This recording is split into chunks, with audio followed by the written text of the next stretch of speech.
ndeko lelo toyaki tolobela quartier 7. Mais quartier 7 tolingaki mingi tolobela commercial. Parce que commercial eza katikati ya quartier 7.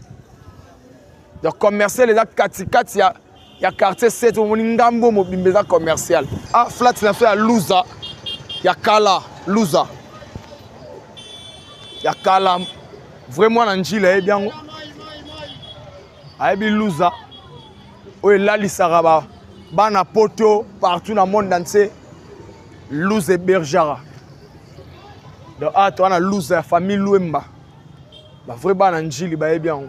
Scotty, hôtel Scotty. À l'époque. Donc vraiment na njili bayebi yango. So yebi yango to na njili te. Bourgmestre njili ya bisusu. Hôtel Nganes. En tout cas, si le Zara kitoko. Hôtel Nganes à l'époque. Il y aura toujours propre Nganes. Kala.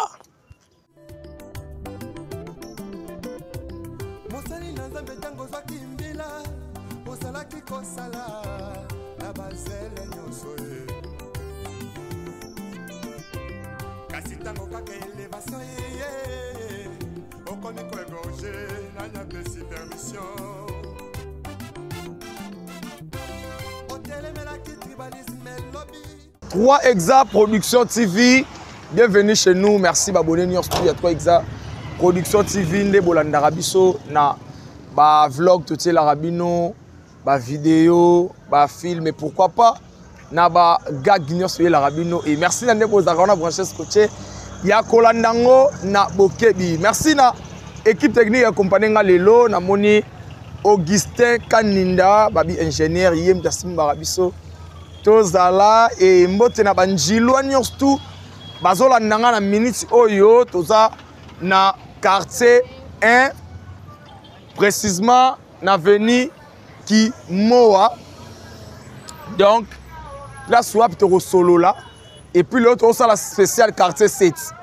Donc je crois ingénieur on a déjà 7 avant to katisa et l'autre on l'axe batu quartier 7 bon mon na ba image mais biso na 3 Exa Production TV ndeto sala ngo bien biso sala ngo bien donc mbote na papa Albert Mambou depuis Paris un vrai njilois papa Albert Mambou na pesi ba mbote belé mbote na Paul Mwamba papa social Paul Mwamba garçon de disque Bogart na poche na pesi ba mbote belé na boss Paulin Mutombo ba reza moko na Andra Monfleury impact stomela wana. Et donc, on a moni un vrai njilois, bana masolo ya suki na njili. Donc, ça dit Yatazi man, na profiter na pesa ya. Bonjour. Yatazi. Ouais, moi ça. Vi. Ah, t'as vu la colisse besoin l'alumine donc. Les gars, moi ça me bien. Danger. Yatazi bonne santé. Non, pépé les Qui m'est allé. Qui donc Yatazi ba par exemple ba vie o ba bandi ba solo pena ya suki na ndenga banjili awa. Yatazi tozo ça la spécial quartier 7. Sur ça banjilwa. Ouais. Habité moi témoignage ya quartier 7 l'air bino beaucoup là qui na njili awa.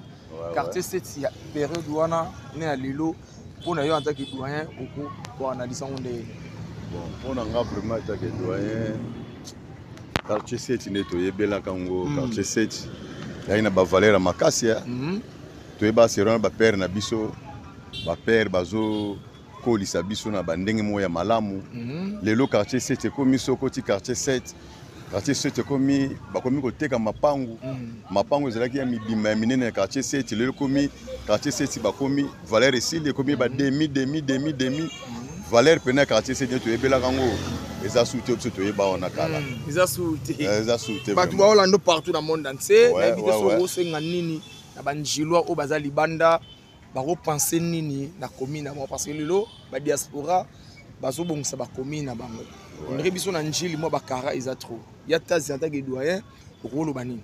Non, en tout cas pour nanga vraiment état que doyen njili en tout cas bana mai ba libanda mboka ezala malamu pe tant bozoya pe na commune na bino njili tant bozomona babiloko oyo ezesepelisa bino te bokutana rape bosangana rape boluka ma solution malamu neti na baveni minene bakouloir ya Zénith bakouloir ebeba baya yo baza déjà nzambe sa fongoli bango bapesi ba premier pas faut basonjaka pena na makambo wana esala bien moi besoin de courage ya koboaka satan ba mambele ba place ba mai njile asu njile to yebaka te njile komi salité koti moi trop na ba entraînement surtout salité tu vois alors to bozo raisonnant vraiment to bozo yaka mboka bozo mona biloko bongo ezala bien pena bo sangana boya bosa eloko moya malamu ezala malamu pona biso nyonso voilà ezala malamu mingi e ngana okabwana yo tazi lelo to perdre un icône ya masolo to yebaki ya bar na kombo ya Martin Yantula ebende o bato tout baolanda biso et na ebité programme eza déjà lobi na samedi bande ko olanda biso libanda nino koloba kuna matanga ya Martin en tout cas pona Yantula vraiment vient na biso na aki monument na biso vivant na njile ba ba vie wana basali to na ba teti wana bangande bende comme de cette to na ba to za na ba teti to fungwama ya facilité papa wemba ya robeta na couloir ya Zénith ya doso pona lupemba wana yangande bende to perdre pena mutu munene vraiment en tout cas na bige bana mai pe bali banda ebele pe ba 5 pe ba 5 ba futa pe ba biye ba ya pe bazoya pe biso mtozali en tout cas lelo lobi nde pena jour na biso tout banjilo etaki banjilo bana kimbanseke en tout cas biso tout bana nchangu disons photos à la wana vomeza malamu susika ba mes condoléances ba famille na ba Guillaume ba batikali vraiment donc ba courage kaka on a bango quoi voilà ba courage moi 3 personnes voilà nous serons fait sa dédicace en tout cas banda ba ça chaîne a fait la mara partout OK en tout cas ba mbote belé nanu na biso moko na ba travailler na ngana boulot salon Tasman en plus de deux na pesi ba mbote belé na bana Londres Didier Mvwama ba ilokila na pesi Ntoya de London na pesi Lola Bimba Mboso wana motema topesi bambote belé atuka na bana mayo pe bazolanda ko bayebi ngai bambote na bino ngana pesi mbote na baroza oh gouve tasi baroza ouais en tout cas bambote belé na gouve na Paris donc bambote belé donc ko bossa na te metala kaka baroza pasalanga boyesi tozo la Zénith na bango ba boka Tasman abosa ni vienne ndeke lelo revanche na zong selie nde ba bossa na nga merci beaucoup ya Tazo merci beaucoup ya Tazo voilà to continuer la biso kotambola et déjà d'être au milieu toi spécial quartier 7 donc wana ba toto zo doyen pena njile na kombo ya Tasman et ba vieux ba basimbaki vraiment masolo ya suki na ndenge ya banjili awawa na couloir à Zénith voilà tokati sikoyo ngambo ya quartier 7 et pas iwapi avenue commerciale oyo sugisi quartier 7 avenue commerciale nde tobandi awa mais na mikolo ya bomona pe suka ya quartier bien bande la quartier 7 avenue et bandi quartier 7 na erosuka na commercial donc voilà auto na commercial est parmi ba avenue ya minene na quartier 7 donc commercial est vraiment avenue ezui o ekanga pene espace makasi na quartier 7 donc voilà auto na quartier 7 ngambu na quartier 1 wana couloir kimoa kimpanda kimoa et que tu as bakibula kuna toke bimakuna le tolo bela 7 donc quartier 7 na biso yango yo donc oeza commercial immeuble ya Selem Mvwama ba Fridinsoni voilà ingénieur to ngana lingi to sala ngo boye to robi maboye to kota venu asima après to continuer. Voilà, donc quartier 7. Bah tout botika banjilo tout ya quartier 7 opesi bino ba mbote place pour aller na mikili. Bon mon na 7 sango ndenge koma. 7 ya biso to yebaka kala. Toujours banjilo ba courager. Toujours ba courager bon mon na bino mo ba jeune ba osala misala. Ya roteka to teka ya rolia to zolia. Donc quartier 7 na biso yango. Quartier 7. Nabi ke batu baro bamisusu reconnaître sous te bamisusu botika mpe njili kala donc grâce à bavlog oyo ezosalaki tomonaka commune na biso lotika baquartier na biso lotika et déjà toa na commercial nde na toloba commercial eza avenue oyo ekanga vraiment espace ebele na kati ya quartier 7 voilà au couloir oyo eketi école ya biochimie école ya biochimie couloir à Kotoko Mbanza à l'époque couloir à Chapelle donc vrai njilo ba na quartier 7 so ba botama pena na quartier 7 na bi ke na minto bo mona déjà ba bilili nyors tout o eza construction ba chinois to benga ba chinois ingénieur moni construction ba chinois pla loso ya ndao salama awa donc kala tondo lia loso ava ba chinois avant to kita na se kuna na 8 place pe koma place on a benga pe ba chinois mais le roi l'autre on a quartier 7 l'autre le bera sur la quartier 7 yango yo commercial toujours voilà n'abi ke batu ba découvrir déjà quartier 7 et puis njili maître nene qui m'est allé Zizi, tu benga la poa, ko benga la poa baro.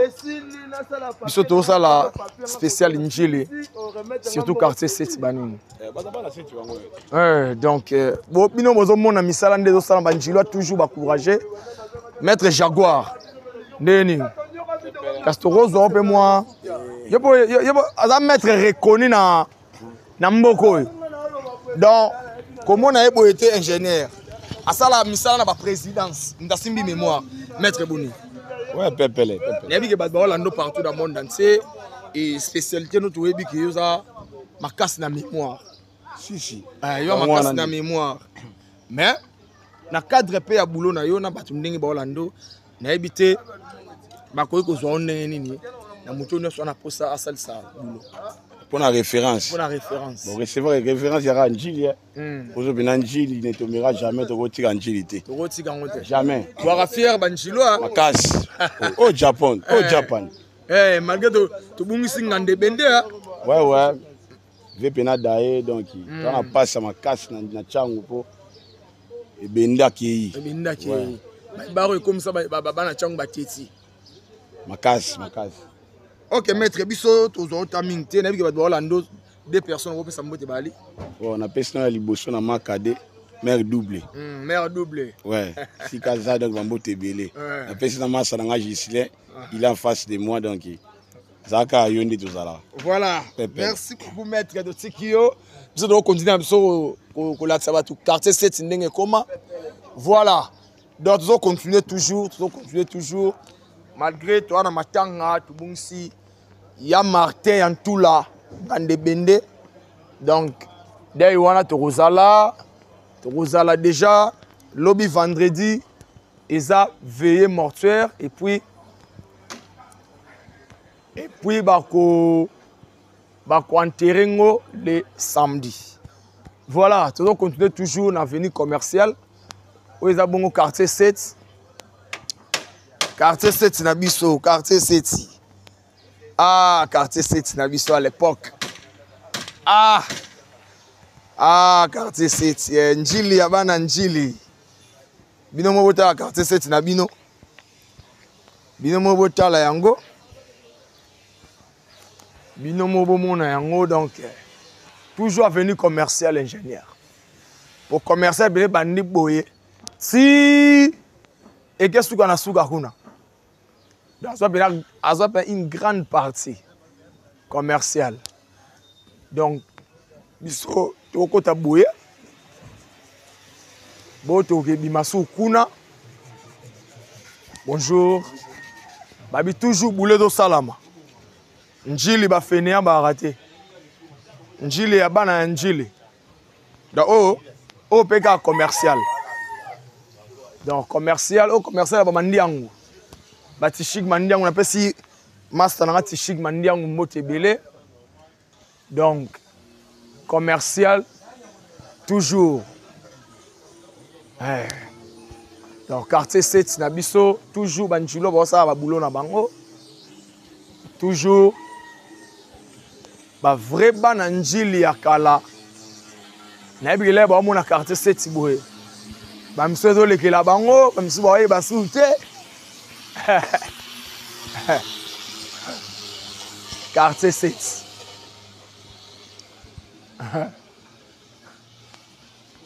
Toujours avenue commerciale. Donc, vous remarquez, misala maboko isa partout. Partout, surtout ming ba peintre. Surtout ming ba peintre. On dirait quartier 7 et comment pena quartier à ba peintre. Parce que les zong c'est le pena car na couleur à sika. Oye na quartier 7 ça. Na commercial. Voilà. C'est le espace pas qui to quoi. Tamaku. Au moins ce que couloir autoroute à ingénieur. Moi plate aux aki na prince. C'est au avancer qui tourne to bima la couloir. Ya moto zo na nenga ciment. Immeuble ba Fridinson yangwana kuna ngamba intikali. Prince wane keti mangobo. Ce que biso to na so na kati ya veni. To na kati ya veni. Toujours dans la commercial. Commercial avec Tichik Mandiangu. Massa na Tichik Mandiangu na PC bamboti place à aller. Voilà. Tu continuer toujours. Cité Bethel paix à Kala. Et où met Cité Bethel? À l'époque, Cité Bethel, dans bana 7, bana commercial au bali banda moka. Na minute so ba comprendre déjà place tous aller. Ba comprendre la place tous ça. Donc Cité Bethel au pays où meli ingénieur. À l'époque toi iba amike Cité Bethel les alaki. Voilà. Les l'autre découvrir quartier 7. Quartier 7, il y a parmi les quartiers Oyo, il y a l'X la commune Anjili. Quartier 7. Donc, quartier 7, à l'époque, Black était ingénieur. À l'époque, Black était. Chose à la quartier 7, dans l'époque, on est dans la musique. Black écoutez. Voilà, il faut que vous bouillez. Il faut que vous bouillez. Voilà, station. Station à moi de Tigikuna. Prince Soin, tu sais que Mango, de Tikiwana. Parce que Wenza 7, quelque part, awa. Arrêt Wenza 7, Yangwana. Kuna boulevard Luemba, mais biso do Kende. Biso do Kota boulevard T. Biso do Saranara awa. Do la Sara Katikati. Apparemment, Salanga. Zobenan foot, n'a pas c'est Bambo Tebele. Collège qui zit les Alakiawa. Qui zit quelque part. Ouais. Ouais. Qui zitoyait quelque part à l'époque. Il y a eu quelque part. Entre le pango et le pango. Voilà. Autre on a couloir, toujours à commercial. Couloir à Fania, hôtel Fania, qui zito. Donc, bah vrai pas n'anjili, bah vrai pas n'a gardé cette idée, bah oyeba marambonga na oloba. Bah oyeba. Donc, si vous avez un agilité, vous avez battu le koto. Vous avez battu. La quartier 700, vous avez battu koto comme Banza. Vous avez battu bar à l'époque. Vous avez battu Bambi. Bar le roi Bambi. À l'époque. Vous avez battu sirop. Vous avez place à Mangande. On a ça. Sirop. Donc. Yabwens Peyaki, personnel Yabwens, toujours dans le quartier 7. Donc, toi, toujours dans le commercial ingénieur. Parce que commercial, ils ont le quoi en rôle au 4 quartier 7. Commercial. Déjà, il y a 4 quartier 7. Pour le quartier 7, on a le commercial, on a le Tombe, on a le Kamina, on a le Guadolite, on a le Ludissi, on a l'avenue hôpital. Donc, toza na avenue Bakisi, toza na avenue du marché, toza oui, presque avenue quartier 7 yangwana.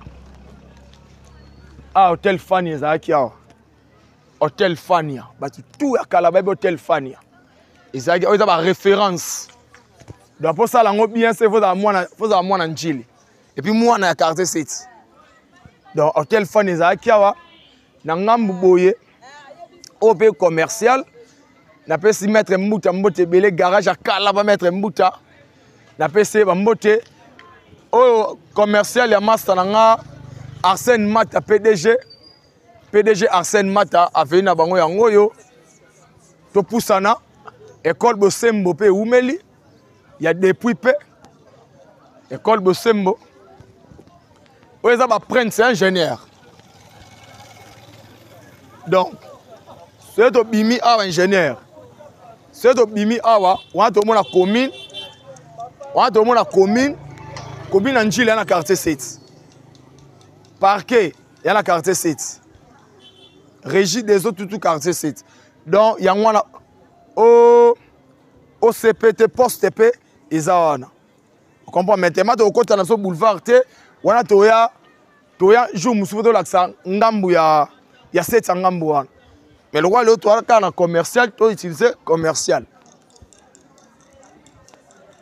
boulangerie to la pezawana boulangerie kala mais en est-ce que il y a na boulevard. Donc, on pousse toujours commercial. Toujours commercial. Bosembo. Voilà. Ndena lobaki va venir quartier 7 yangwana tangi. Donc, on a commercial ndena lobaki, on a bakisi. On a avenue hôpital, on a Ludisi. On a bakamina, batombe. D'abord, on a un Giloua pour venir. Pour venir, on a un voilà, tu continuer toujours dans le couloir commercial. Parce que tu as un commercial. Quartier 7. Le tu vas découvrir quartier 7 Bissonabino. Donc, vrai Giloua va ressortir ça nuance tu à quartier 7 partout boza tu peux simino ba mbote. Tu peux bino ba mbote partout bozali. Voilà. Tout ça toujours dans lobaki na commercial. Wana école à réveil. Il y avait l'abso José Katakata Mande Fulinda la Changu. Na PC Bambote Belé. Wana hôtel Nganes ya Kala donc. Hôtel Nganes est parmi hôtel Oyo. Il y a l'X à l'époque quoi. Hôtel Nganes. Déjà pena hôtel ya Kala. Donc biso dozo la chance ya okotango Nganes. Donc, vraiment, Njili, là, mon Nganes, ça s'est retrouvé. On a profité de la paix Excellence Senghor Bia. Excellence Senghor Bia, bourgmestre honoraire Njili, on a passé Bambote Belé. Parce que, vie, Saliming Njili. Voilà, toi, toujours en commercial. Toi, toujours. Mbote Kulutu. Toujours. Le total à quartier 7. To lobela. Ba te belé o ba kola na quartier 7 ba na ba poto ba na bangola ba senge ba mona pe quartier 7 na bon. OK. Voilà. To go poussana. Quartier 7 à l'époque quartier il y a l'X na Njili. Quartier 7. Quartier 7 à l'époque, je suis dans le quartier 7. Ah! Eh! Mais le quartier 7, c'est bon. Banjilo, tu as été opération Tombola commune Nabino. Opération Tombola commune Nabino, quartier Nabino. Banjilo, au bima la quartier 7, ça a quelque chose pour la quartier 7. C'est très important. Tout le monde a salama partout. Partout dans la lingwala, dans la kasavu, dans la matonge, dans la bon. Biso ben banjilwa, il faut to sala yango. Il faut to sala yango biso banjilwa. Opération Jilwa nyo so libanda, tonga quartier na bino. Tonga quartier na bino, tsala mwinda na quartier na bino. ezala eloko malamu. Ezala eloko malamu. Voilà, tu dois continuer toujours commercial. Tu as un commercial. Parce que l'autre est solo à quartier 7, mais l'autre est un commercial. Parce que commercial, il y a le roi Katikati à quartier 7. Déjà, il y a Katikati. Parce que kuna na bangambu kuna bozo batombe bakamina banini tout bozo kuna mais ngambu ezara commercial. Donc commercial azo bien partie munene ya quartier 7. Donc voilà, toujours continuer toujours au école na biso ba Saint-Gilbert etangi savait biso. Quartier 7 na biso to yebara à l'époque. Quartier 7 yango. Quartier 7 yango. Tu as toujours un couloir commercial. Oh, Kouloutou, santé. Qui vient aller, hein? Tu as un spécial quartier 7. Le Tobet, le Bélano, un commercial. Bongo, semaine prochaine, tu as un babaki si, batombe kuna. Parce que quartier 7, commercial, il y a le roi Katikat à quartier 7.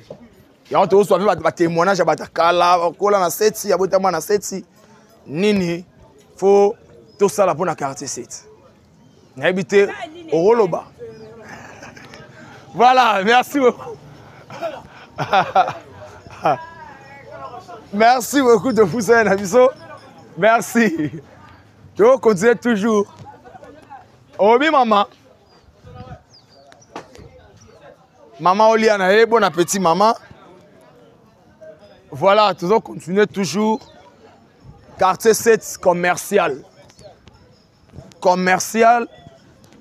Et beaucoup de gens belé, bimisi batu belé. Pour à l'époque, on a quartier 7. Au fond, dans la quartier 7, non, c'est bino bo mon arabe bozwaka. Parce que quartier 7 parmi ba Djogo. Bonjour. Santé bien. Ouais, tout ça reste spécial quartier 7. Le autre bête le bilan commercial et puis d'autres ba témoignage na ba vrai bana 7 pena solo ba botama na ba 7 parce que ouais to bandi kuna na immeuble à Selem Forma parce que commercial et bandi kuna na ndenge tozoya le autre bête ozara ngamba commercial semaine prochaine to ngambu kuna ba Guado ba Ludis maramututu na habite so rosa na likamba roloba moi conseil bien par rapport à quartier 7 na biso parce que vous êtes doyen à quartier 7 faut de salubrité et ça kaka to ça nini pour développer quartier 7 na biso c'est na ba ressortissant nyoso ba baza libanda ba diaspora bande comme susu parce que l'autre monde ba commune susu opération bongisa quartier na bino bati ba lampadaire bati ba minda ba nini parce que pourquoi pas biso ba na quartier 7 toro sala yango et on a biso ki mo lukamba ko lobata ki doyen pe ya quartier 7 o bo beta pe ndimbo na banjile awa na te so ko passer message wa ouais message aux angate voilà bonjour la grande famille on a bien en direct de voilà partout dans le monde j'espère que tout ça bien partout tout ça dans le monde c'est juste frère Nabino Junior Zushi donc des natifs des natifs à quartier 7 quoi bon l'équipe à l'époque ouais l'équipe à l'époque ils ont moins mingi on a Nathalie na on a Betty yo Betty bon surtout bandit au bandana Monsanto ezaki ya 6 ou ezaki Kalabano benga Sainte-Thérèse surtout longo wana tozaki na Afrika na terrain Mambenga voilà na terrain Mambenga surtout longo wana ezaki na ba équipe belé ezaki pe ba société surtout ba Katale ba surtout ba nini comment dirais-je ba il faut si vous voulez dire ba bêta ba tout gré ouais ezali mo belé vraiment belé bananjili to yeko kitala ba langwe donc on est dans nos club on mo pe na yeko bêta quoi voilà un peu bon avec Mina siège langwe oui ezana yango Ludis voilà parce qu'à l'époque on a ba master non nini o bo bêta na bon pe ndembo à l'époque ouais génération nationale qui na ba Das Kitondo ba Chris Wadol Mundele ba Gilles ba Odo Manzingo ba Chagie Bende wana na tanga ba mio nanu ya 7 génération pe na libanda tozaki na ba diki tongo kene ba nanu tongo donc bazaki mo ebele ba trésor mputu ba patuka bango donc ba saviola abel ba frila ba zibul ozo benga yontika ona benga Messi na vita ba walibinyemba mo ebele quoi baza mo ebele so to bito tanga donc retrouver na bandako ba vrai bana njili pena ba se retrouver ouais net so repasser message rapidement opération bongisa quartier 7 ouais bon juste un message dans groupe ça na ba natif ya 7 ou baza libanda ba diaspora moni quartier za ya biso malgré tout obima bima ba msupe ba teka mais moni o eza mabele o bokoli donc eloko liboso onga na sengaka les premières des choses ezali faut ko la moussa ba chef de riz na ba chef du quartier au jusque là so hôtel ba chef de riz na ba chef du quartier to yeba bango souté à l'époque il y a chaque samedi chaque week-end au mona chef du quartier fatambula na makolo ata la quartier na ye ningo zo évoluer ba place ni ezali moi salité ba place ni ezala moi ba mbiscade non mais pouvoir wana ya ba chef du quartier na ba chef de riz on dirait bazara nango souté donc ya ono moni lelo tozo koya na ba beta omoni lelo ya ba garage makambe belé na quartier donc on a kikuluna donc makambe belé alors on a bolingo ya quartier na biso ya ba veni na biso so to meki ko parler si wana peut-être to boza ba solution mais la minute sauvement en tout cas to comment la insécurité totale dans cette kalana lelo donc des choses différentes ya makasi donc rien à dire ya makasi ya osakanaté tout ça to comment mulili ba courant bien za la raté kala 7 donc il faut dans 7 c'est wana mbongo ya osakanaté donc au moins na 7 donc ya osakanaté en tout cas bandi kwa quartier 7 bo sala quelque chose c'est comment na ba garage tu es barati ouais moi passé goûter na maman mora leki ya mbule beta ki azoluka na nzela o tchalo kola bi c'était zalaka gombe ngomba njili alela 7 ouais ngabo pe choka inga vraiment na tali bon tande ti milieu ya 5 kololo ba ya ngoma ba beta bala ba toucher boins te belé ba beta bala mais tala ndenge koma donc pas moins merci Jogo tozona so yo tamingite bat ba Holanda yo nete so kopesa banane bambote oyoyo boyeba ina ba ouais na betika bana njili nyonso mbote bana njili bana seti donc o tu baza libanda na soelewe bino nyonso poso na bina ki na moko belé voilà merci beaucoup Jogo na sepeli voilà to continuer na biso en tout cas et ça li passe ya message Jogo apesi c'est très profond comme en français balobara donc quartier 7 Bénin toujours déplorer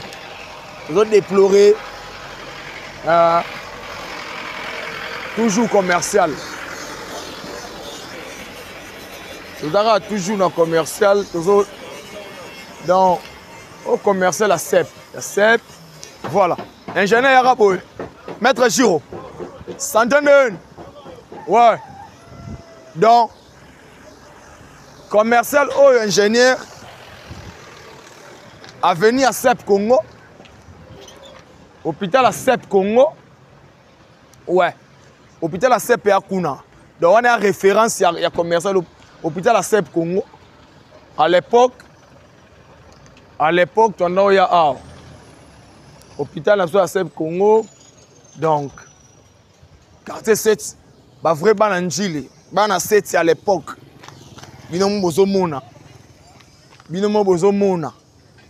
quartier 7 est-ce que lelo to beta sous tolo na quartier 7 lelo to beta sous tolo na quartier 7 parce que 7 à l'époque c'est beau fan na 7 bo ba tambongo 7 yaki gombe njili quartier 7 donc mais lelo 7 ango to beta sous tolo nango to beta sous tolo 7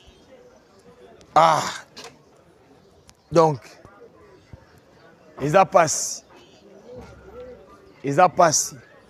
donc toi toujours dans couloir à commerçant to beta ozonga ba venir parce que les to bima tina coin to ozonga sous boy parce que lelo to solara commercial ingénieur Comme ça, semaine prochaine, net au sola sikoyo, bangamba va venir à l'Udis, ba Guado Kuna. Donc toujours quartier 7. Ba ressortissant, besoin mona oh, nda va venir au sirop. Nda va sirop.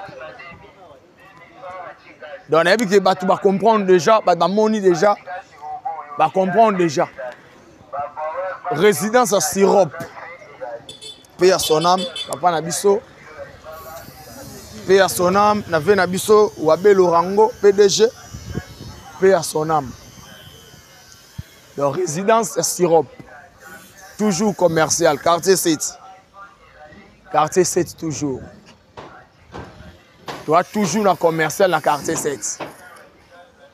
Ah, est-ce que tu continues à être fier? Tu continues toujours à être fier. Pour Yakalana Lelo. Il n'y a pas match. Yakalana Lelo. Boté la zone de commentaire. Vous préférez cette époque néné. Boté la zone de commentaire.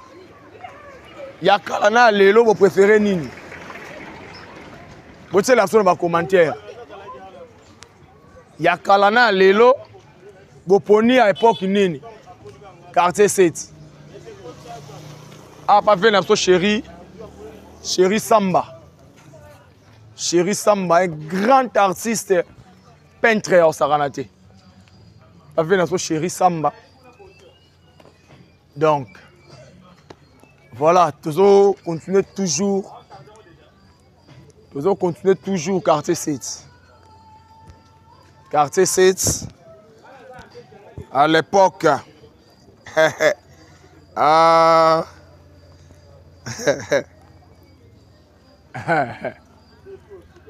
Quartier 7. Tu préfères à Kala, bien à Lelo. Donc, on les a mis tout dans l'autre. Bon, c'est la zone de commentaire. Quartier 7. Tu prends à Kala, bien à Lelo.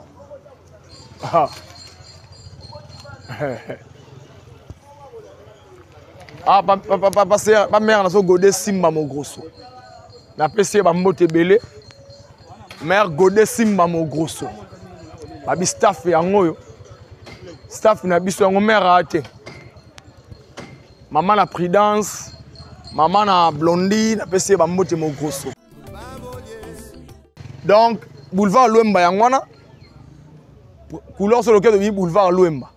Autobit au Salango, semaine prochaine. Église de la Jova Yangoyo. Donc, boulevard Luemba, école là, on a musika kuna Saint-Jean Bosco. Saint-Jean Bosco. Lettre la semaine prochaine, lettre au Zoa, on a mbouana nyonsto. Mais le toarara, na commercial. Voilà, toujours continuer toujours. Toujours continuer toujours. Commercial. Toujours commercial. Tu as la boulangerie, Tola, entre Tola, dans l'avenue. Ouais. Tout le monde est staff, mais on a godé Simba Mogrosso. Voilà, 7. Tu préfères à Calabé à Lelo. Vous êtes là sur les commentaires. Bah, vraiment, Angeli, vous êtes là sur les commentaires. 7 à Lelo na Calabé. Vous préférez à Wapi? Vous préférez Nini? Question. 7 Yakala. Na Lelo. Tu préfères Nini? Binon Obo sa réponse dans les commentaires. Toujours besoin de continuer quartier 7. Donc continuer toujours quartier 7 commercial. Le to bet au betara sur la commercial. To l'accès commercial ningi comment? Ah. Le on a 7 ma pas comment va diviser. To comment on teka. Donc quartier 7. Ah, ngaye. Ah. Quartier 7. Toujours quartier 7. Lelo. Tobetaka lisolo quartier 7 asika. Je ne crois pas. Je ne pense pas. Toujours couloir et commercial. Commercial est parmi veni oyo. Ils appellent 4-4 à quartier 7. Commercial. Donc, tu préfères à Calabé à Siga. Tu sais, la zone de commentaire. Na 7 à Calana à Siga. Tu préfères 7 à Momanine. Tu sais, la zone de commentaire. 7. À l'époque, il y a des fans dans 7. Bois na l'art. Bois tampon. Mais est-ce que l'élo? Tu as souffert dans 7 ans. Tu as souffert dans l'hôpital. Hôpital de Déborah. Centre pédiatrie, yang voilà, Déborah, yang voilà. Oyo, commercial, toujours. Tu as part mon ami Kotoko Mbanza. Paix à son âme. Vena biso Kotoko Mbanza, paix à son âme. Donc, commercial, oyo. Ils ont pas venu historique. Il y a pas venu historique. Donc, hôpital dans Déborah, où est sango partout, Déborah, centre pédiatre. Déborah, et qu'il y a sango partout, partout dans le monde, baby Déborah. C'est ça kalana, si tu poni c'est nini. Moi tu la zone de commentaire commercial.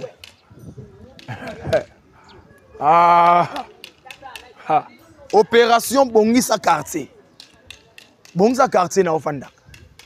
Ba diaspora, surtout ba diaspora. To Bongisa quartier na biso, ba diaspora. Surtout ba diaspora le to mona ba. Marambezo sala matro. Na ba lingwala. Na ba bandal, na ba gitambo. Ba salango. Na biso pe photo salango. To salango. Opération Tonga quartier na yo. Bongisa quartier na yo. Quartier 7 toujours. Couloir commercial. Oyo. Et à qui maman hôtel. Pas Scotty. Hôtel Scotty à l'époque. Donc vraiment Nanjili ya kala ebion. Vraiment Nanjili ebion. So ebion te se wa mo Nanjili te. Azaki bougumestre à l'époque. Papa Napso mavanga ngimbi Scotty. Donc Isa iloko yebani makasi. Parmi ba flamingo ya kala. Yango pezali. Comprendre? Donc Scotty, hôtel Scotty. À l'époque. Donc vraiment Nanjili bien. So bien on wa mo Nanjili te. Bougumestre Nanjili absus. Donc tu veux aller sur la quartier 7. Tu préfères 7 à Calabé, 7 à Siko. Ah. Ouais. Tu veux aller solo prêtre. Le dolo bela masola quartier 7. Quartier 7, n'habite osa vraiment dans quartier 7. Toujours Njilo. Njilo. Dans ce que dans quartier 7 malam. À l'époque où on a quartier 7, l'air toujours cool. Quartier 7, il y a Kalana, il y a Europe nini. Yakala. Yakala. Le tala, t'as pas fini. C'est on a vu Kalago de Père, le mba de salaire sur derrière ma goudron. Maintenant, il y a une différence sous bêta et sur mon bas bien. Et ça sous moi bien. Mais c'est ce n'est pas le bébé. J'ai les arabes à l'époque, il fait une vitesse. Mon assis sur c'est au bang. Vous savez que mon assis sur le français. Mais t'as tout comme un mon gars. Donc, matro noko do tambula to la xara 7 yango. Te yango na ba libanda ya bamboka batala 7 yango batika. Batala ka eza ndenge salaka te. Mukide chansa mabe comme belé garage jamais ko tsaka na fini. Ba parking salaka te. Mutoro ya pe abate na sima ka ko sala mabe. Et bien moi, mais quand vous en a 4 parking. Donc, comme il faut parking. Parking. Vous êtes mécano? Moi, je suis mécanicien. Mécanicien. Yeah. Mais le roi ndouliste, le roi artiste. Non, c'est artiste. Nous, on a un artiste mécanicien.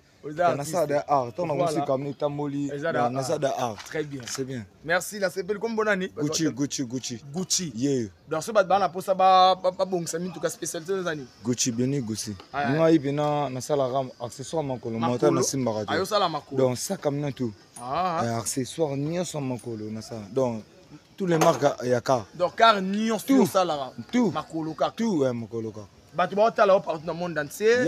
Bato ba na bon ça mi tout ba rozo ondenge ni so ni numéro zali 85 777 1934 85 777 1934 Bionique. Moi je suis trop courageux. Voilà. Des personnes ba otala ko so ba mbote. Na pesi mansa nanga jogo.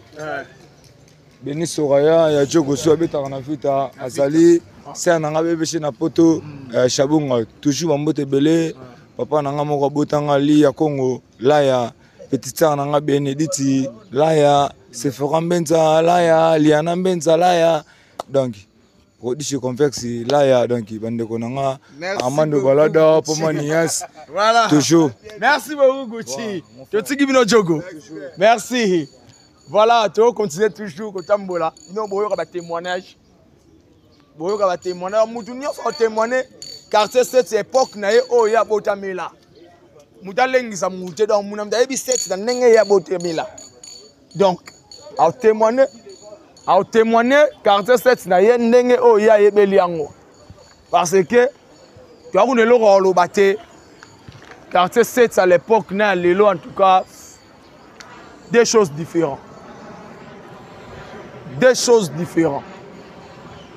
donc toujours au couleur eketi Prince Aboki là to baluka kuna to laksa bango na ndenga ya liboso kuna ya Prince toujours commercial donc to repoussana à Scotty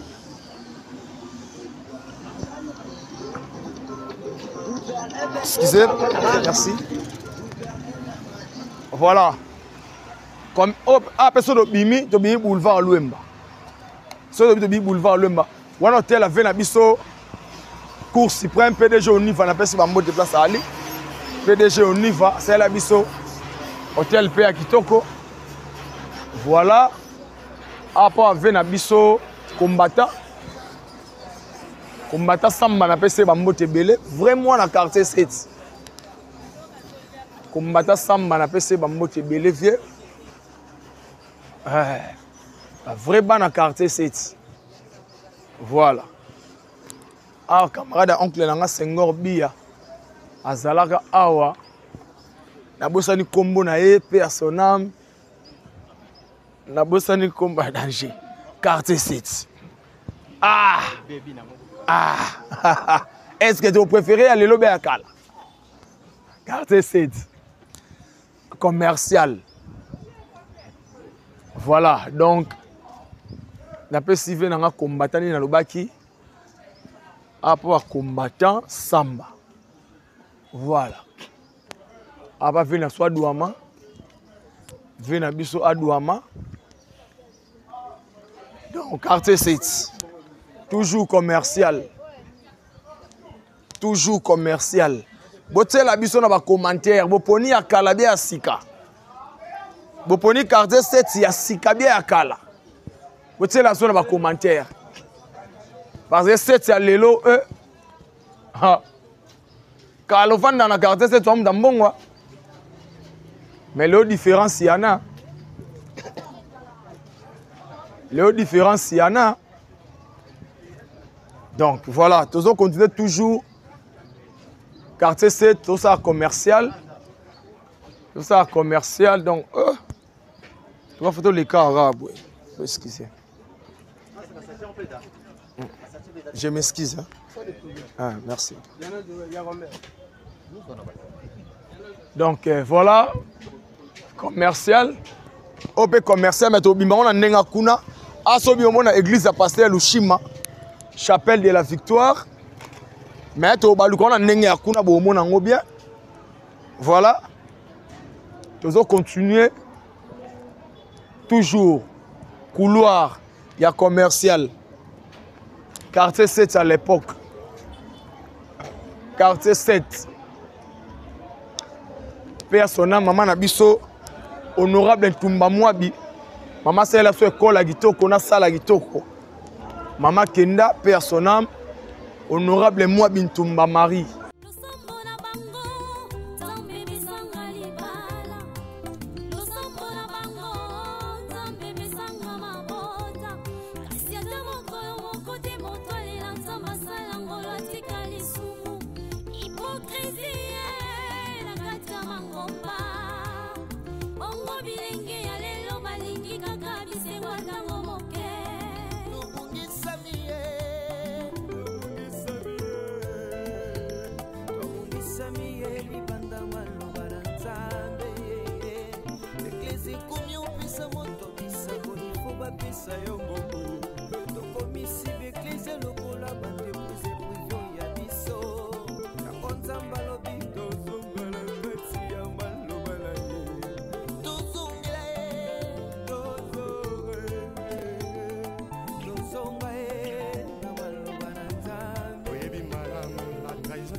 Bomoni plateau bandaki to bandi commercial kuna pa oh mama santé boni to bandi commercial kuna et ba fait na biso Selem Voama immeuble ba fudi nsoni bomona kuna commercial bandi kuna et suki awa na kwa boulevard Luemba commercial de suki wana et bandi ti doge ba luka boy ngambo quartier 6 au prince Kaboli 7 na 6 Nambo 6, 6 à Bachifachinto et on appelle ça mon ami. Donc, bisosko tozo on a passé kuna to ça la semaine prochaine. Voilà. Donc on est toujours commercial. Tout est-ce qu'on a sens pour comprendre on sou bien. Voilà, oza sal libembe. Bon mon a banchilo ba uti matanga ba omela la main. Voilà. D'abord ressorti ça à quartier 7. Bon mon a 7. Bon mon a commercial. Donc bon mon a Jogo.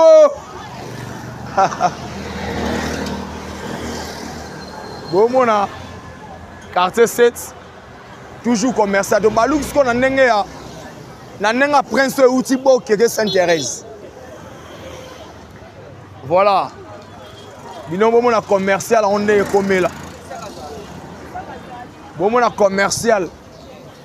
Le commercial est parmi les grandes avenues il y a quartier 7. Et là bien Katika dans quartier 7. Et là bien Katika dans quartier 7. Donc voilà tous autres tamboula donc continue toujours pour l'axe quartier 7 avenue commerciale où ils a Katika il y a quartier 7. Donc, commercial en Yangoyo, va ressortir ça n'y soit en Chili. Bote à quartier 7 dans nous comme. Donc, tout là c'est toujours en Chili. En Chili comme il va encourager, mais bote là on va commenter. Vous préférez en Chili à Calabia à Sika. Il y a quartier 7, il y a Calabia. Vous préférez Nini? Toujours commercial. On a Ngamba 6, on a quartier 6A, quartier 7. Voilà. Toujours continuer. Vlog Nabiso, il y a quartier 7. Il y a un 7, on est comme là. Il y a 7, on est comme là. Donc, tu vas rappeler que tu prends ce outil boki. Et outil boki, tu es Sainte-Thérèse et tu vas dokolo gimbanse kuna. Des outils première entrée dans le quartier 1. Et puis, boki, on a c'est comaf. Donc, il y a ma référence. Voilà, tu vas continuer toujours.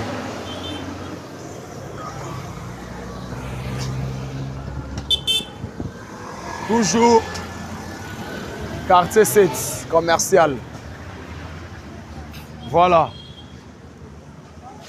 Ingénieur, tous ont un couloir. Ah, voilà. Ton côté là, on est loose. Voilà, chapelle de la victoire. Yangwana. Au couloir à Kotoko Mbanza. Couloir à Kotoko, couloir à chapelle. Chapelle de la victoire. Yangwana. Voilà. Oh, tu as 8 palaces. Vidéo. Vidéo 8 palaces.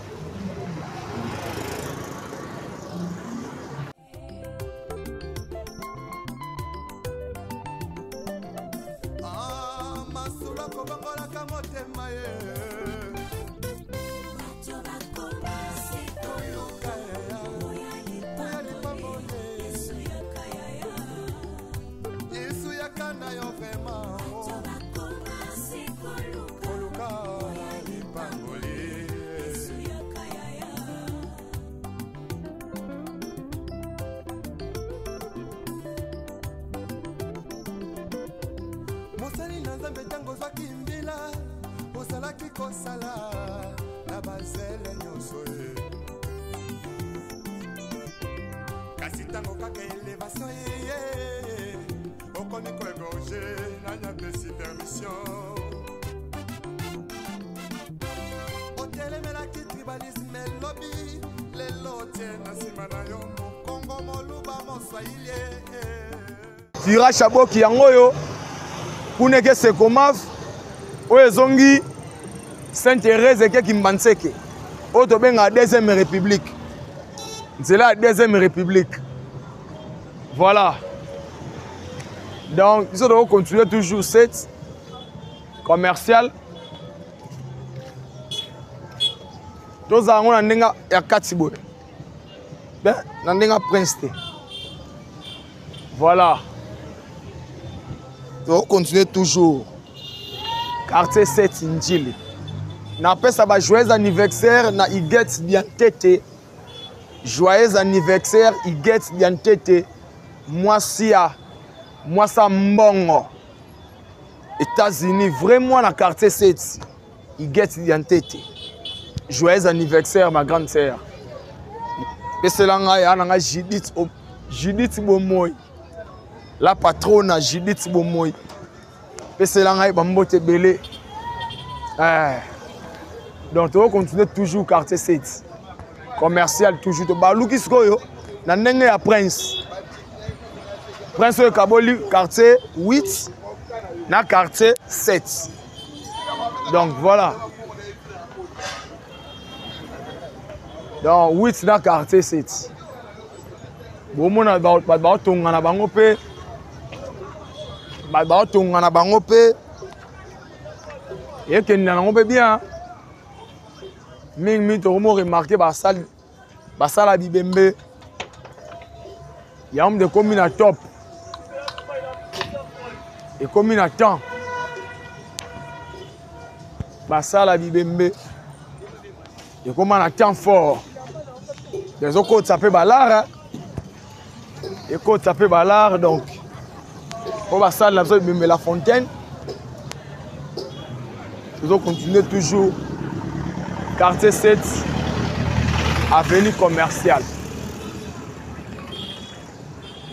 Avenue commerciale. Voilà. Toujours toi en Njili. Pas vrai Banjilois.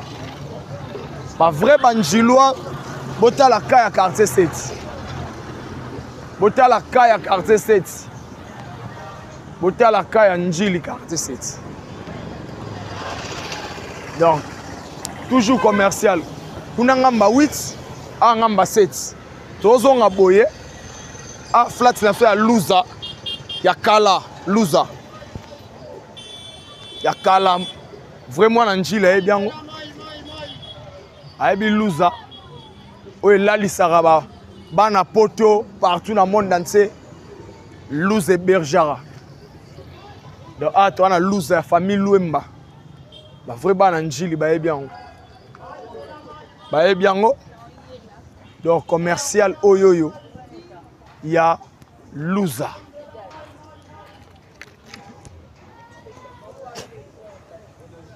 Voilà, toujours Toujours continuer toujours vlog Nabiso. L'avenue commerciale. Vlog Nabiso continuer. Toujours quartier 7 Njili. Donc, tu voter l'option dans ma commentaire. Yo préféré quartier 7 ya Anenine. Yo préféré quartier 7 ya Anenine. Ya Lelo, bien à lobby. Vous savez, la option dans ma commentaire, toi, pour ça, non. Commercial. La musique, on a Scotty. Donc, couleur de qui kuna to balugi Scott de zongeli ah. Donc, maintenant, on se retrouver dans ma place na bango pour ça dans ma commentaire. Soko talobi ah oh lupango na biso, ça na commentaire.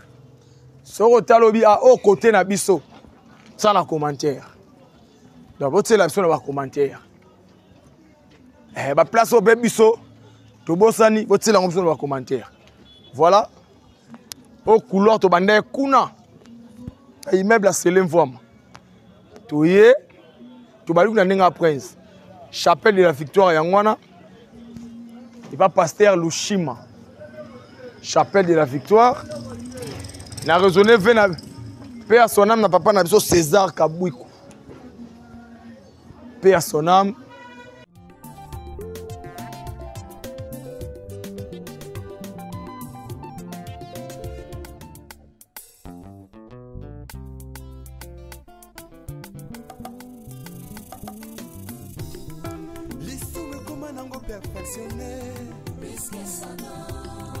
Makambo toboya kilobi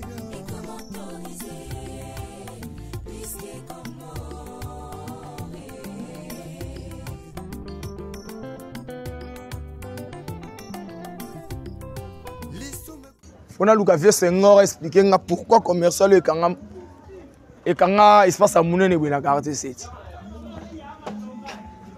Fona Luka Vieux Senghor expliquer. Voilà. Toi toujours dans couloir commercial quartier 7. Toro Tambola. Toro Tambola. Toro Tambola. Toro Betalisola quartier 7. Voilà. Commercial toujours. Vous avez l'option dans les commentaires, toi na posa na. Toi na posa na ngo. Ba mapang souza batekaki batongi. Batekaki batongi. Donc batu mso bakala kala pe balongwa. Batu mso pe basika bakota basomba batongi. Donc et ça apeka bien. Et ça apeka bien. Kotoko ayi quelque part awa. Ouais. Quelque part Kotoko Mbanza. Donc ça ba fait une tendance là que ça na musika kuna. Là tu as na couloir wana. Maintenant ce qu'on est tu na couloir ya chapelle. Tu est ce qu'on a ndenge ya ba ciment nango to l'axe. Donc commercial toujours. Ba vrai bana set ya njili ba zo se retrouver déjà là ba mona. Ba mona déjà set na bango njili na bango. Voilà, toujours continuer toujours. Quartier 7. Ah! Ah, quartier 7. Quartier 7. Un vrai banjilois. Quartier 7, yango. Quartier 7, yango. Bon, bamsou bana ba vena. Bamsou pe ba yena bango oya. Bamsou ba botami pe. Donc, mon ami d'Abet, il est quartier 7. Ndenge ya yebeli. Ndenge ya yebeli. Donc, Abet à quartier 7, ndenge ya yebeli. Mais, opération, to bongisa quartier na biso. Bongisa quartier 7. Quartier 7 à l'époque. À l'époque,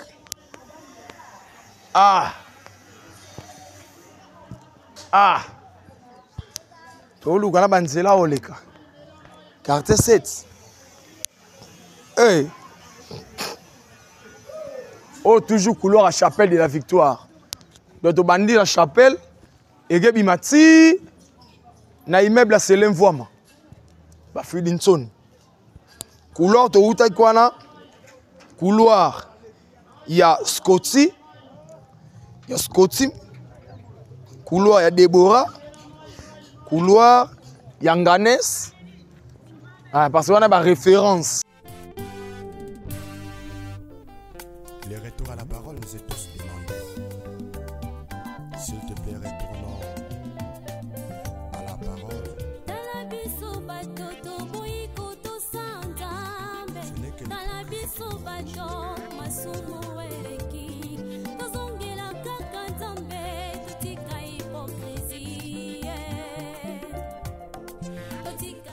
Quartier 7. Toujours commercial.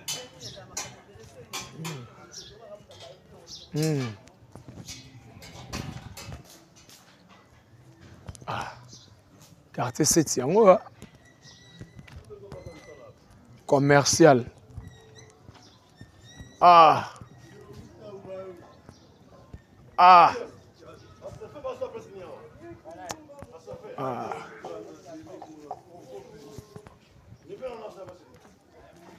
Ah.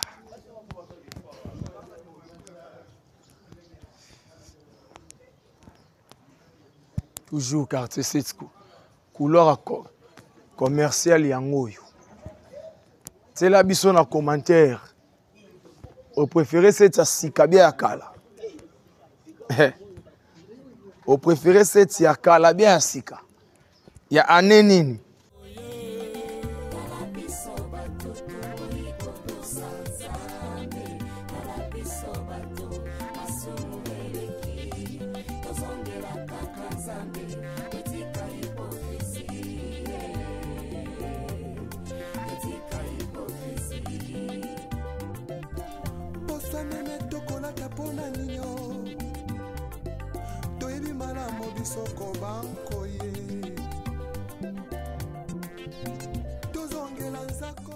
Tu l'accès bon couloir kuna. Il y a Scotty. Mais tu es na couloir ya. Tu es na couloir il y a Chapelle de la Victoire. Ouais. Car la SKP a quelque part. SK. Il y a quelque part boye, ba vrai banjilo ba yebi SK. Et na obete le solo SK. Ba vrai njilo ba yebi SK. Ah. Ba vrai njilo ba yebi SK.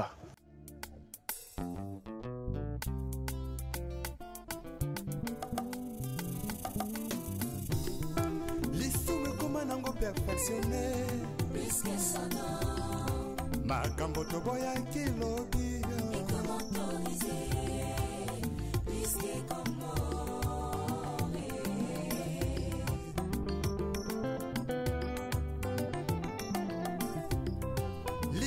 Comment nango perfectionné. Makambo to boya kilobi. Et qu'on autorise.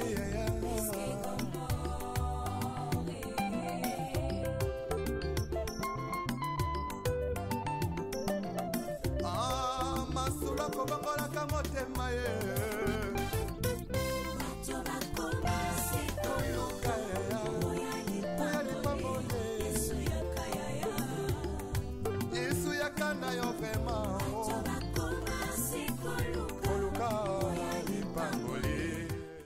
Anjil ba wasenga bakei ba vem putu bakei dans moni hôpital à Sep dans le baki hôpital à Sep yangwana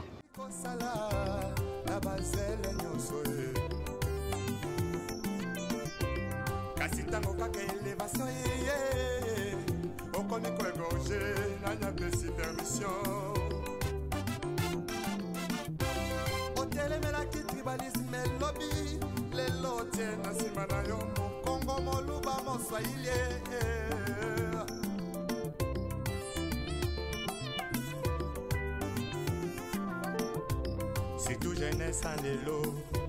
Balingue kaka Njili ya bana ya njili, seti ya bana ya seti.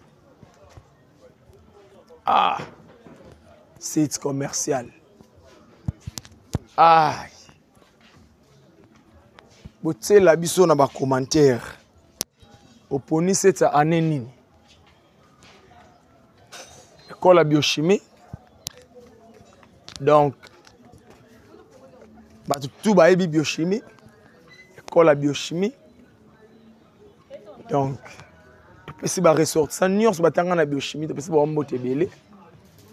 Si ba mbote ebele belé ba na biochimie. Donc, place tout d'après ce couloir de l'accès na ndenge ya mutu a to zo sima nango. Parce que njili ya na ba couloir na on est quartier 7 to moni couloir o ya chapelle, couloir wana ya Scotty. Après tu restes au boulevard. Là au compte sous ngamba ba kiss baludi c'est mon sous couloir eza. Donc njili ba couloir ça ranati.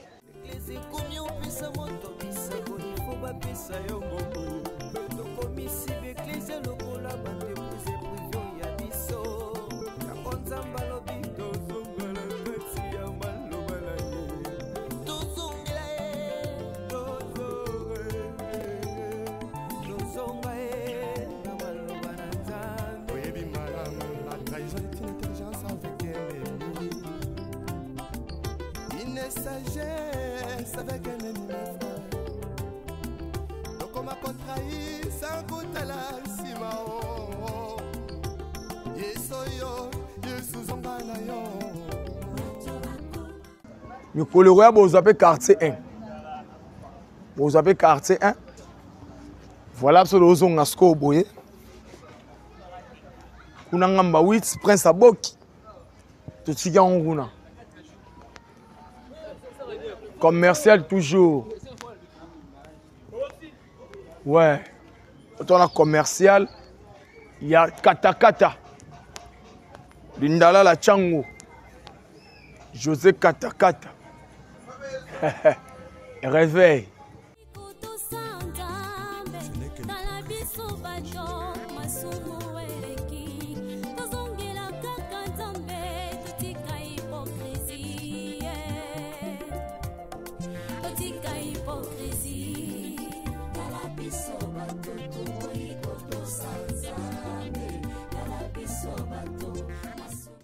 Mapanga sete aki minene ya osakanate bandeko. Mais lelo loyo kumamba oteka bandambu shuyate. Sete kali araboite. Sete zaki vraiment na ba valeur. Mais lelo ma trop hein. Au réveil collège réveil à l'époque. Pas José Katakata, Lindalala. PC Bambote place à aller. Promo. Voilà. Hôtel Nganes. En tout cas, si le Zara a quitté quoi. Hôtel Nganes à l'époque. Ah! Il y aura toujours propre Nganes. Kala. Ah, bah vers Kalanjil, bah s'est retrouvé dans Nganes. Bah vers bah s'est retrouvé. Bah mon ici Nganes.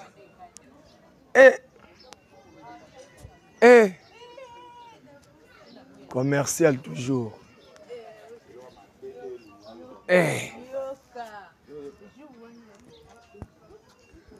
Voilà. Commercial. Donc je crois que va comprendre couleur autoutaki nande tozongeli. Je crois que va comprendre les tambola qui doit couleur yango tozongi.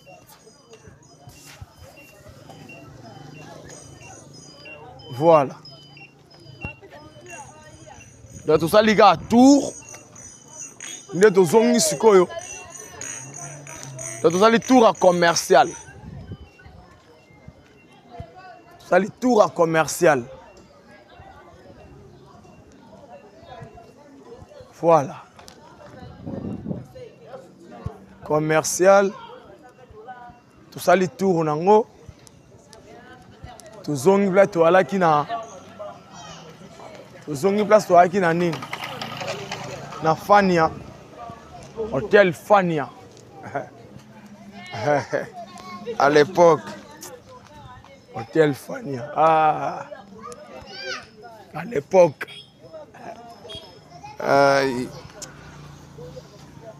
Aïe, aïe, aïe, aïe. Ah. Voilà, tous on a bouillé de ma Windsor 7. Mais tous on toujours dans un commercial. Tous on toujours dans un commercial. Voilà.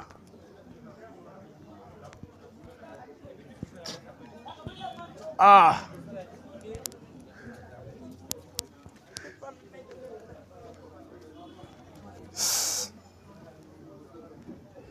Toujours commercial. Tout dans le couloir, kuna ado Masco boulevard, Luemba. Tout bima Windsor 7. Master nanga Mujai.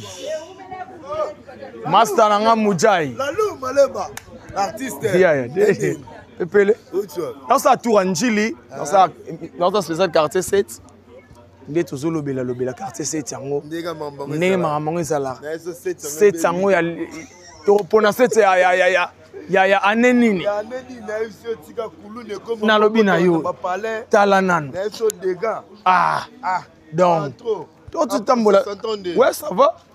Donc non ça la spécial quartier 7, surtout ming commercial. Normalement. Parce que commercial les a 4 il y a quartier 7. Normalement. Masananga Mujai. Lalou Maleba. Babi référence hôtel Fania. Oh famille. Fania bango. Toujours. Ah, on a raisonné. Aléli. Arsène Matandeni. Azali. PDG. Na nenga kuna juna osimba ngo na ya wana. Kitoko ya na sepele. Donc commune Njili ngwana. Là to bi quartier 7 quartier de valeur. Parce que l'institution mingi ya Njili et na quartier 7. Donc quartier 7 ba institution nyonso ya Njili na quartier 7. Parce que dans la commune Njili na quartier 7. Maison communale yango ba tongela biso merci Fachi Béton. Merci Fachi Béton musala kitoko merci. Boulevard Luemba yango yo parquet ya na quartier 7. Donc eza quartier moko na habité. À l'époque quartier 7 blague. À l'époque. Donc, district, il y a un quartier 7. District à Changu, quartier 7. Windsor 7. Ngambo etikali commercial. Ngambo wana kuna vendi marché. Baludi si, babaki si, tombe kuna. Mais à toi, ngambo commercial. Boulevard Luemba, Windsor 7. Donc, à l'époque, Windsor ezalaki le roi Zandu, tout le monde a Zandu. Parce que les dépôts ezalaki, les magasins ezalaki, na Windsor 7 à l'époque. Donc, quartier 7, c'est un quartier de valeur. Mais le quartier 7, c'est un quartier de coma. Donc, au bête à tout le monde, il y a un 7. Il y a un combo. Il y a un combo. Donc, Itikalara ya combo. Donc, Maratro. Donc, Njili toujours.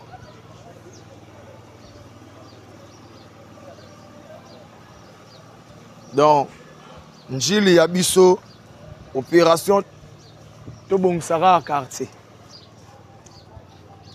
Tobong Sara quartier. Donc, toujours, quartier 7, boulevard Luemba. Fachi Béton Moussa Kitoko.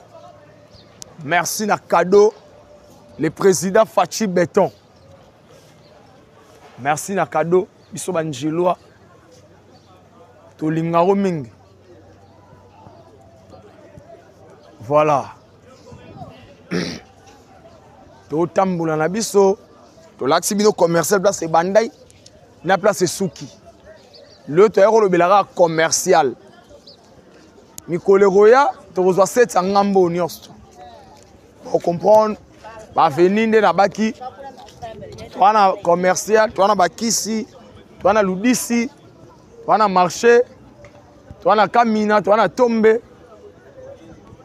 ouais toa na veni hôpital ouais donc on va venir à quartier 7 Yangwana. Va venir à quartier 7 Yangwana. Donc j'espère que Windsor 7 Yangoyo. J'espère que bandeko lelo to aiki to lobela quartier 7. Mais quartier 7 to lingaki ming to lobela commercial. Parce que commercial eza katikati ya quartier 7. Donc commercial eza katikati ya quartier 7 omoni ngambo mobimbeza commercial. Ngambo mbea commercial. Donc ngambo o kuna bakamina ne na lobaki. Donc merci na batu tout bozaki wana bana njili surtout bo like bo commenter bo pesa biso ba point de vue na bino bo pesa biso. Ba place o bino bo sepeli bo komi. O pa moni référence na bango a komi.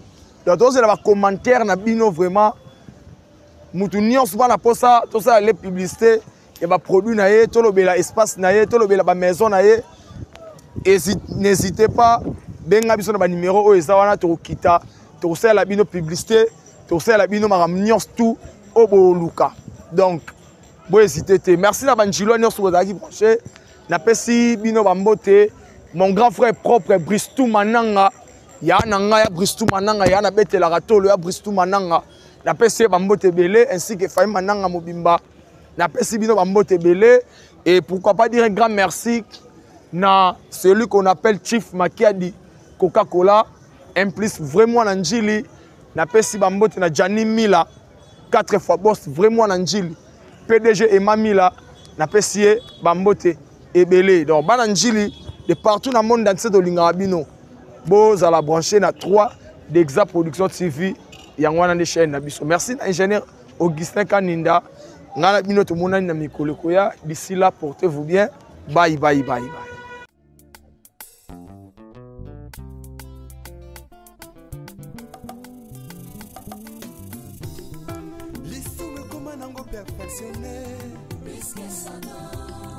Makambo toboya kilobi